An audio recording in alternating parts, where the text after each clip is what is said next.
Adam, Hey, morning to see you. We're here at the Baxter Stairs. Beautiful historic stairway, which we are going to try and expose to our neighbors. You know how many stairs are on here? I believe there's 240. It's the tallest staircase in all of Los Angeles proper, I believe. Wow. So you're new on the neighborhood council, Mm-hmm. and you've been doing an outreach project, taking people on hikes. You've had one so far. Mm-hmm. And another one Saturday. This Saturday. At 8:30 a.m. 8:30 a.m. Where are you going to start? We're going to start in front of Elysian Heights Elementary School. Oh, right down the street here. Cool. Absolutely, and it's going to be about an hour and a half long, and it's a loop, so it ends right where it begins. So anybody who wants to come can meet in front of Elysian Heights Elementary School at 8:30 on Saturday. What's the date? 22nd, I believe.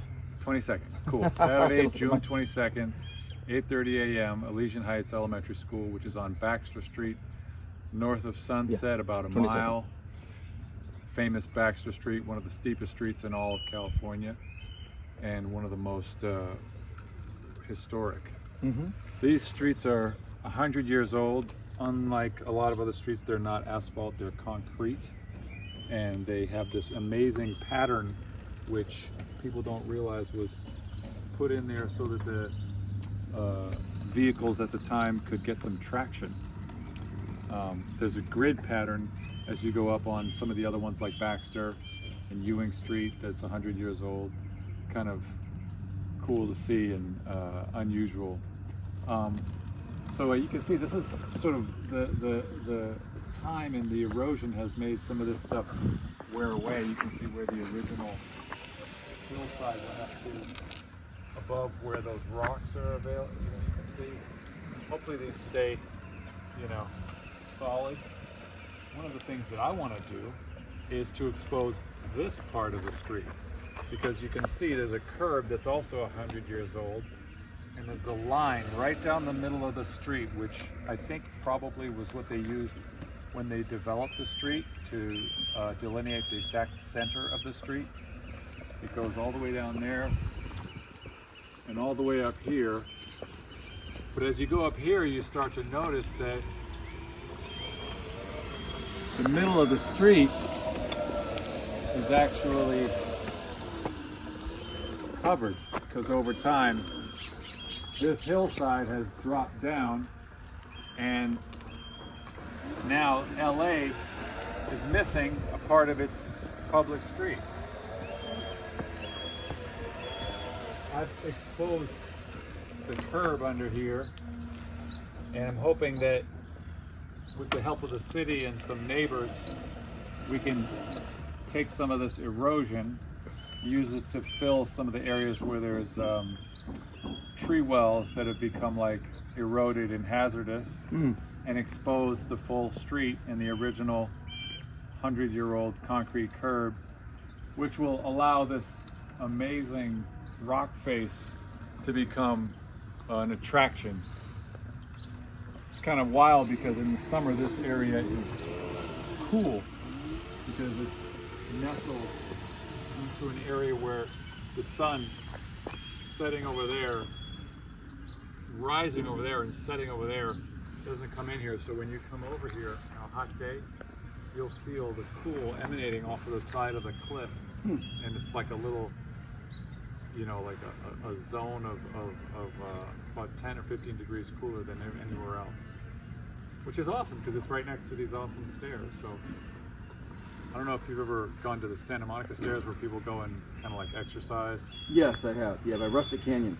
Yeah, this ought to be. I mean, I don't know how to feel, whether I want to like keep it hidden and underexposed, or get more people to know about it and use it. Yeah, it's a lot bigger than the stairs in Santa Monica. At least a lot taller. I mean, that's an awesome workout. It's like a free natural gym. It is. It's also amazing at the top. It literally cuts through someone's driveway to get to Park Drive. Right. It's an easement. And you got hawks and birds and protected walnuts and all this stuff. Beautiful views. And this used to be called Kite Hill. Mm-hmm. You know that? Yes, I've seen that on old maps actually. Yeah. So because of the way that the hills kind of go like that. The wind blows that way, and kids used to come up here and fly their kites. So, great. No, and beyond exposing the curb, it would be great to do some renovation on where the stairway itself is walking the way it is it's kind of we're losing some of it at the bottom there right now. Yeah, no, it's at that point where it's holding on, but you would hate to see something that old and amazing. And also, we have a lot of other staircases in the neighborhood that have that are in need of cleanup, of clearing brush that are blocking the path, of cleaning up graffiti, and basically just having a system to maintain them. And so we're going to restart the Adopt a Staircase program, where citizens from the neighborhood who want to can be responsible once a week to come with a partner or a little team or something and clean up a specific staircase. And in situations where we need more lighting in order to make them safer for the people that live near them, we're going to pursue that with the city as well. Cool. And some of the other stairs. Last week? Can you just describe the walk that you did? Oh, last week the first Echo Park Hike Club walk that we did was Western Elysian Heights, and we started that on Alessandro Street in Whitmore, which is up kind of at the top of Elysian Heights by the old semi-tropic spiritualist tract, and we went up the Loma Vista Stairs, which is a beautiful kind of shallow ridge staircase. That entire street, Loma Vista, was built in 1914. I found out recently. Every single house on the staircase on the walk street of Loma Vista on the Echo Park side, not the Silver Lake side, but the Echo Park side, was built at the same time in 1914. And it's really a beautiful street. Everything matches. And then we went up to Lakeshore and came over to the top of the Oak Glen Stairs and came down. The Oak Glen Stairs is the bottom portion, the wooden portion, is the oldest staircase in Echo Park. You don't even know when it was built. I think sometime in the 1890s, when Oak Glen was actually called Sobieski Street. Yeah, apparently there were a lot of Polish migrants in the semi-tropic spiritualist group that came in the 1890s and early 1900 1905. Anyway, and then we end up going up Cove and then across Cerro Gordo to the Fellowship Park entrance by the old water tower, and then through Fellowship Park back to Lakeshore, over to Alvarado, up to Whitmore, and then we take the Landa Stairs into the actual old semi-tropic park by the Paul Landacre cabin. And then we conclude on the newly constructed Via Artis Stairs, which were built in just 1913, but are already falling apart because they were built by the developer of the condo complex. Meanwhile, the staircases we have that were built over 100 years ago are in many cases in perfect condition because the craftsmanship was so good. Yeah. And it's very striking contrast. So we're going to do a different hike this Saturday on Eastern Elysian Heights. So it should be fun. Awesome. I can't wait to get into some of the stuff about like the semi-tropic spiritualist tract and what that life must have been like, and the sort of utopian vision and compounds that were there. Yeah, no, we discussed that on the hike a little bit. A lot of people don't know that the semi-tropic spiritualists weren't actually there very long. They subdivided the tract, which is pretty much everything up above Whitmore now, from like Sunflower, Rosebud, Majeska, down to Whitmore. And they were really only there from about 1905 to 1911 because they got kicked out. Oh, wow. They were spiritualism was very popular, and there were hundreds of spiritualist sects across the country at that time. But the semi-tropic spiritualists were a particularly rowdy and hedonistic bunch. Okay. And a lot of local law enforcement in Los Angeles at that time, as well as other spiritualist groups that were a little more conservative and didn't like the idea of them having 30-day parties, which they once did from June 1st to July 1st in 1908. And many ideas that did not become remotely mainstream for many decades after, in terms of indulgence, freedom, and free love, and things like that.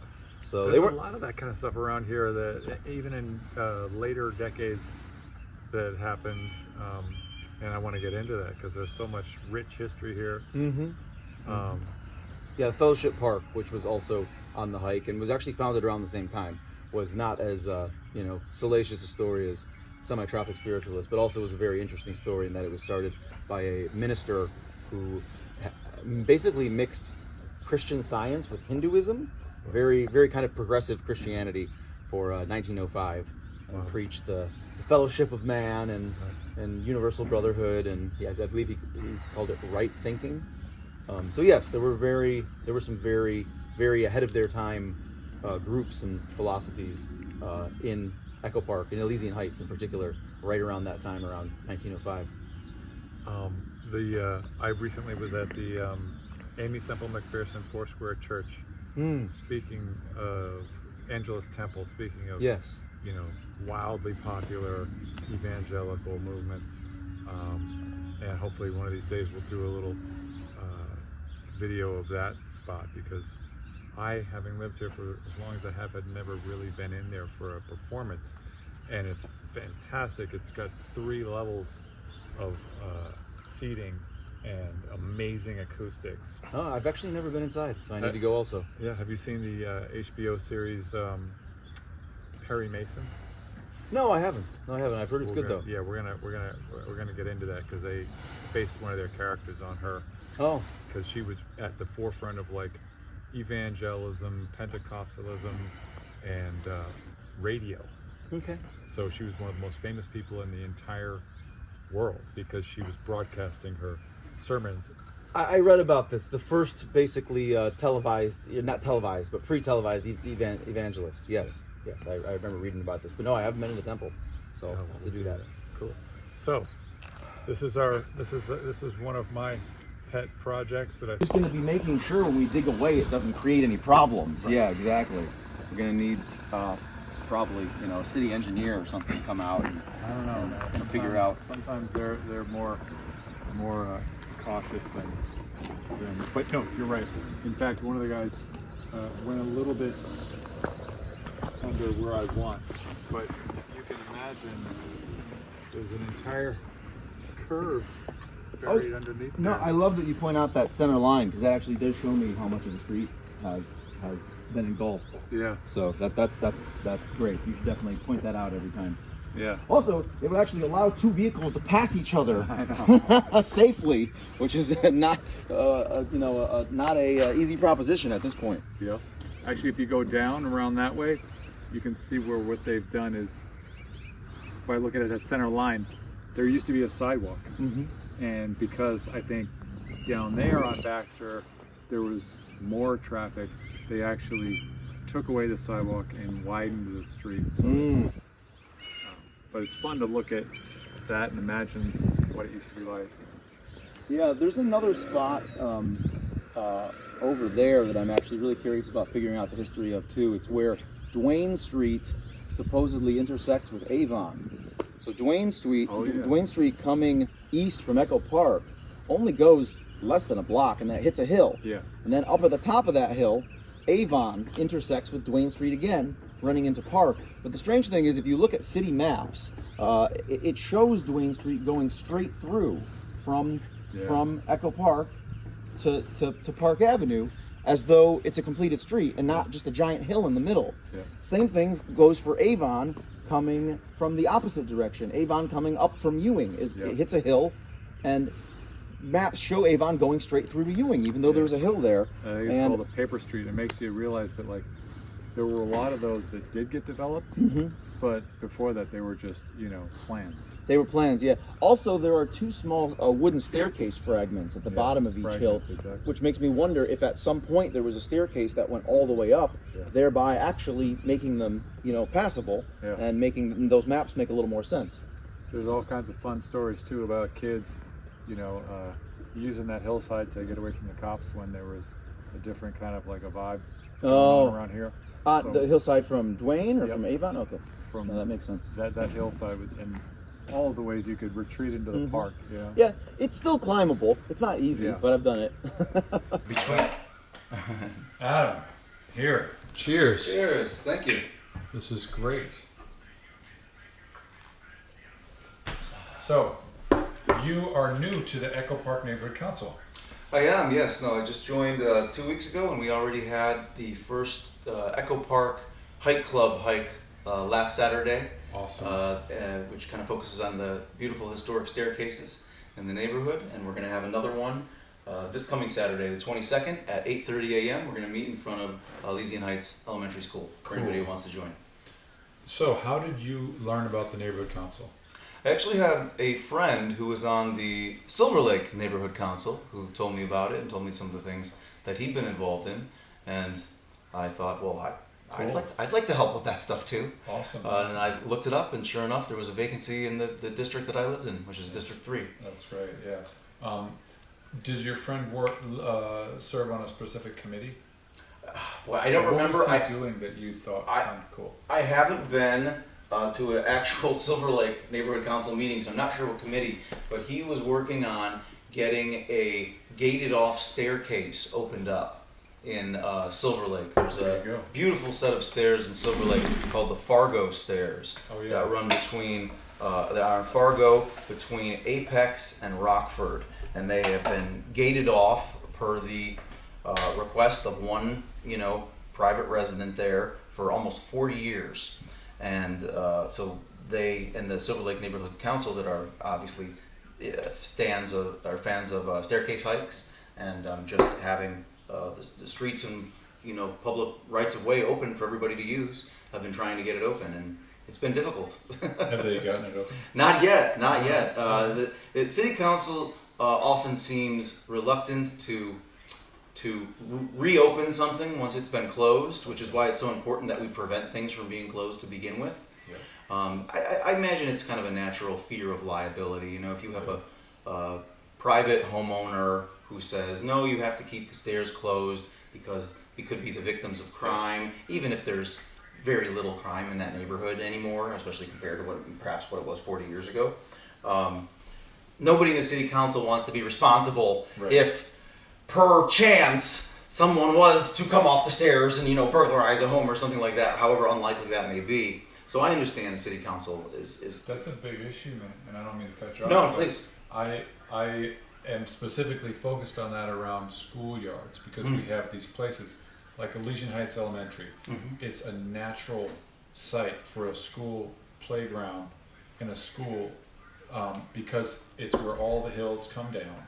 It's where everybody can walk their kid to school, and the school's wide open with a big old view and all this wonderful flat land, but it's fenced off on the weekends and after school, and all of our neighbors here would love to be able to let their kids go down and play and meet at the schoolyard, but because of the concerns you just mentioned, this awesome facility is fenced off, and it's we've got to be able to figure something about that out.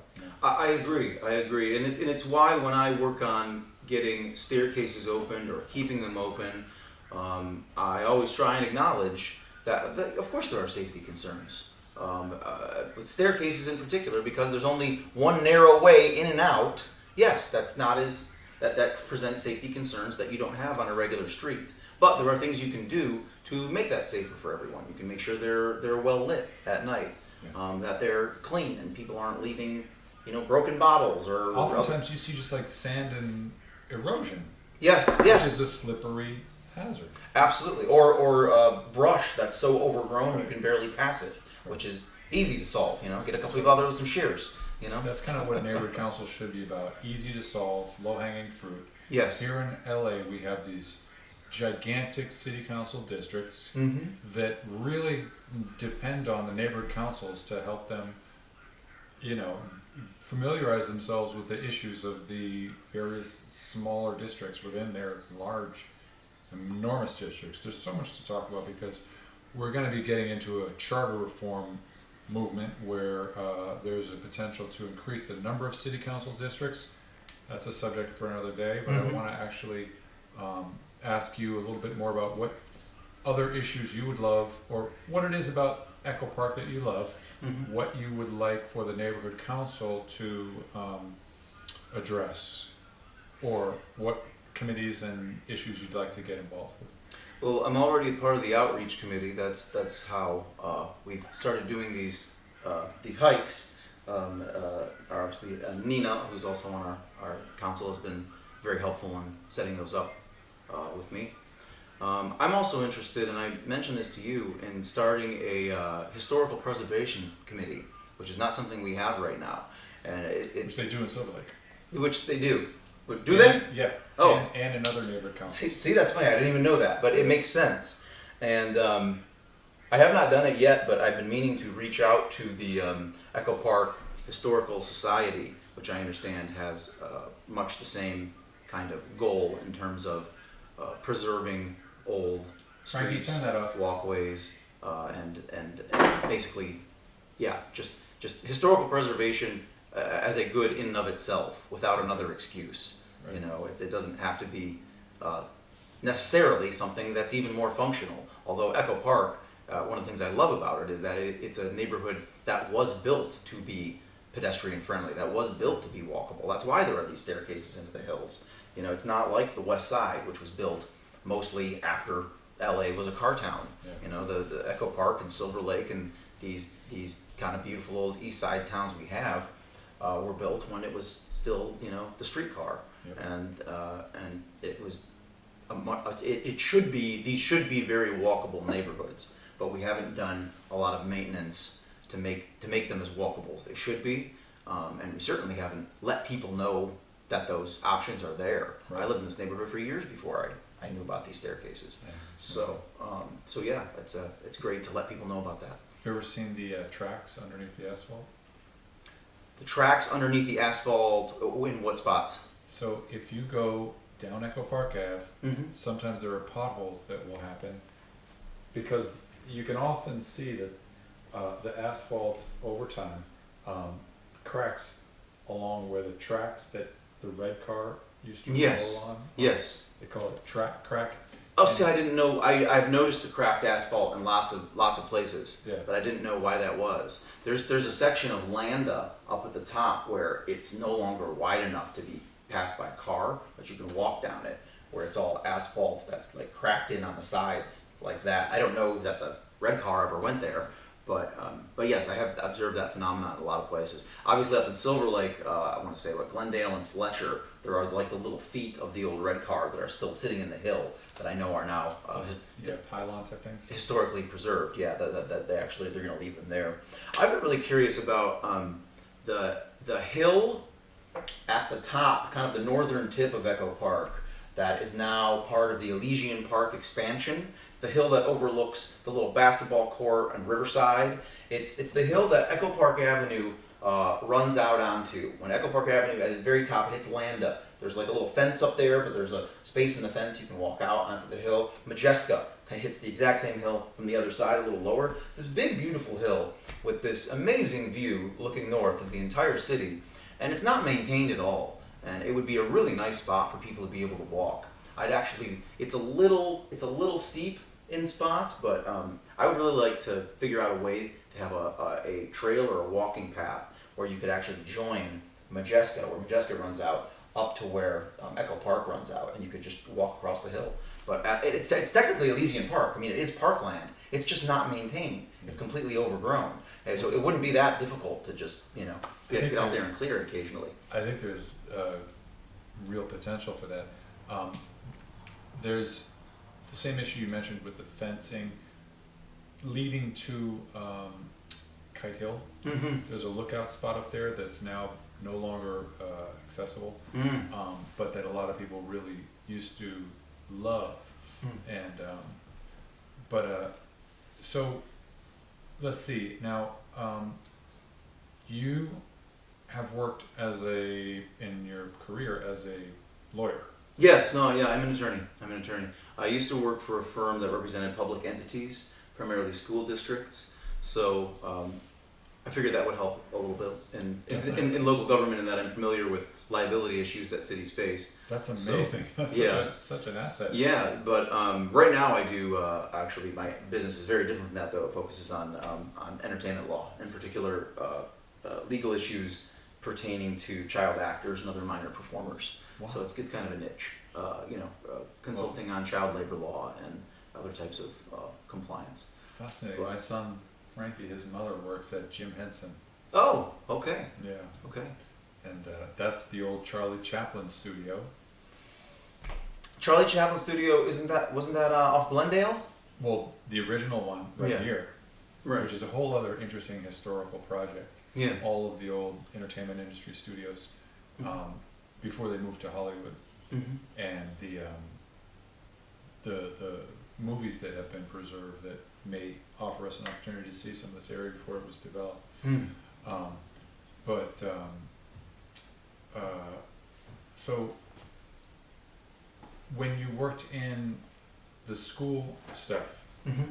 what does that tell you about what it would take to see if we could try to get some of these schoolyards opened with, I mean, would it be possible that with the security oversight?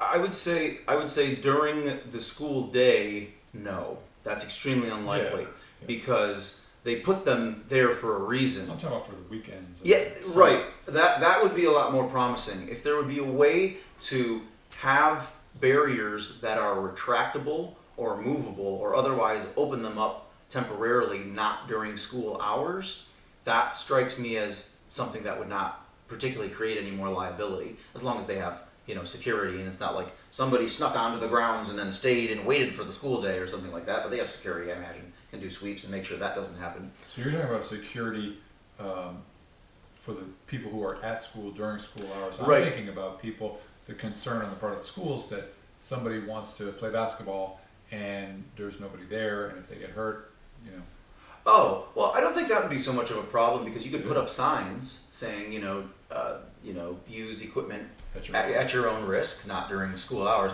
The issue is during school hours, the city and the city employees are responsible for supervising these kids, and they get sued frequently for something called negligent supervision, which basically means a kid gets hurt, and it could be anything. It could be the kid fell off, the monkey bars and hit their head. It could be the kid got beat up by bullies, and they say, "Oh, well, why wasn't somebody watching them?" It can be for many different types of harm, but the idea is the same: is that the school is responsible to have a reasonable amount of supervision, and anytime something bad happens on their watch, unfortunately, they're going to get sued. Well, that's encouraging, man, because I grew up going to the school in my neighborhood on the weekends and after school playing stickball and stuff like that. And Yeah.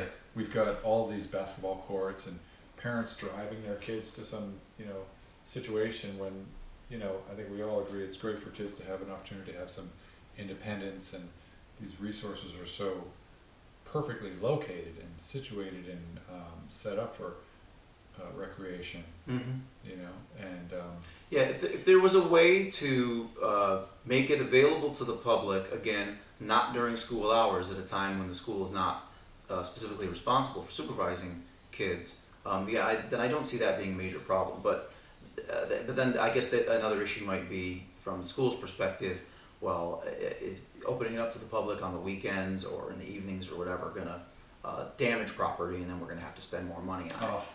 That could be another issue. I'm just spitballing here. I don't work for the city. I don't know exactly what their lawyers are most concerned about. But off the top of my head, that's the only other major obstacle. But the big obstacle, the reason I'm sure the fences are there, is to just keep the kids safe during school hours. That's what's so funny to me about, and so potentially great about the neighborhood council, is that what we really can do the most is to connect people to the city's resources and services, but also maybe get people familiar with the regulations that they operate under. Like, I'm specifically fascinated with streets and the maintenance of sidewalks and things like that. And there's this thing about LA, which I want to dive in deeper at another time, where a lot of our history gets buried because everyone in LA especially wants to be up on the newest and the latest thing. And there's all this stuff about like lost LA and stuff that's buried, and how we kind of don't necessarily appreciate our history. But I think also the fact that so many people in LA don't come from LA makes it difficult for them to understand the unique nature of our government structure being such a horizontal, decentralized setup. And so then they don't know whether the city's supposed to maintain the sidewalks or they're supposed to maintain the sidewalks, and then the thing is just Yeah, there's a disconnect between people living here and the government and things getting done locally. Yep, no, I get it. And you're totally right. I'm sure having so many people from other states makes a difference.